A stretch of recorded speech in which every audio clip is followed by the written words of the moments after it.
আজকে একটা সুন্দর প্রোগ্রামে আমরা উপস্থিত হতে পেরেছি। আপনারা জানেন যে আমাদের ত্রিপুরা ওমেন এন্টারপ্রেনারশিপ পলিসি, যে পলিসির মাধ্যমে আমাদের দিদিরা আরো আর্থিকভাবে শক্তিশালী হবে, পাশাপাশি আমাদের কেন্দ্র সরকারের এবং রাজ্য সরকারের লক্ষ্য হচ্ছে আত্মনির্ভর ভারত, আত্মনির্ভর ত্রিপুরা করা। তারই একটা অঙ্গ হিসেবে আমাদের দিদিদের এগিয়ে যাবে, আত্মনির্ভর হবে, আত্মনির্ভর হতে আরো এগিয়ে যেতে পারবে এই পলিসির মাধ্যমে আমি মনে করি। আমি অত্যন্ত গুরুত্বপূর্ণ যে বিষয়টি যেটা মনে করি যে আমাদের দিদিরা কৃষি ক্ষেত্রে হোক অথবা তাদের বস্ত্র শিল্পের ক্ষেত্রে হোক ক্ষুদ্র ব্যবসার ক্ষেত্রে দিদিরা সমস্ত দিক দিয়ে পারদর্শী।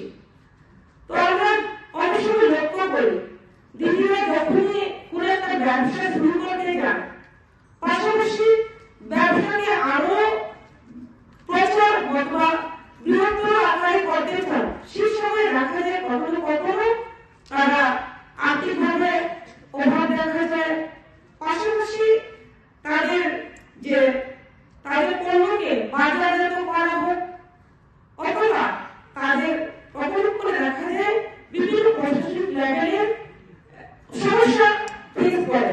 তো সেক্ষেত্রে যাতে দূর করা যায়, তাদের যাতে আরো যাতে বেটার তার পারফরমেন্স বেটার হয়, যা আরো যাতে মহিলারা এই ব্যবসা ক্ষেত্রে যুক্ত হয়, সেটাকে মাথায় রেখে আমাদের সরকার এই স্কিম, এই পলিসি প্রয়োগ করেছে। তো আমি মনে করি আমাদের দিদিরা একদিকে ব্যবসা নিয়ে এগিয়ে যাবে, অন্যদিকে পরিবারের অর্থনৈতিক গ্রোথ হবে, পাশাপাশি শুধুমাত্র পরিবারের নয়